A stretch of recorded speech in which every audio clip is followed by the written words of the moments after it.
Close your eyes for a moment. Breathe deeply.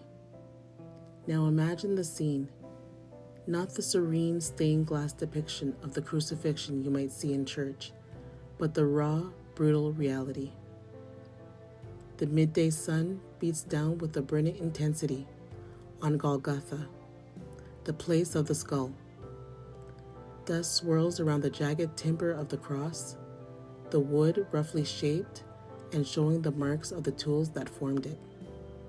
And on the cross hangs Jesus, the Son of God, his flesh torn, his blood staining the ground below. Jesus, I won't forget your sacrifice. These words shouldn't just be a phrase we utter lightly. We need to truly feel the weight of that statement.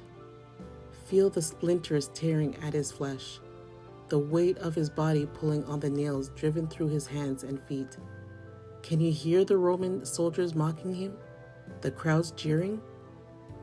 He wasn't just dying a physical death.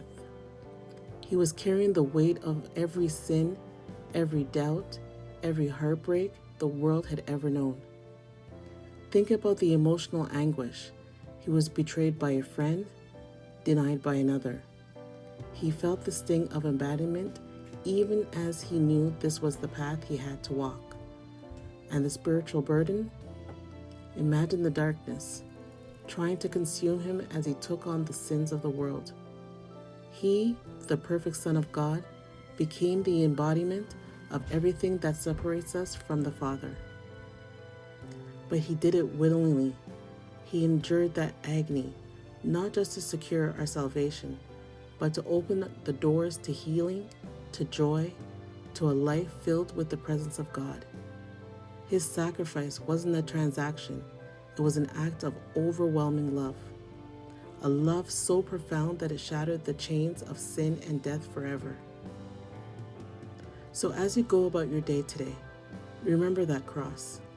Remember the jagged wood, the suffering, the love. Let it inspire you to live a life worthy of his sacrifice. Let it motivate you to share his love with others. And let it remind you that no matter what you face, you are never alone. He is with you always, carrying you through every storm, guiding you towards his eternal light.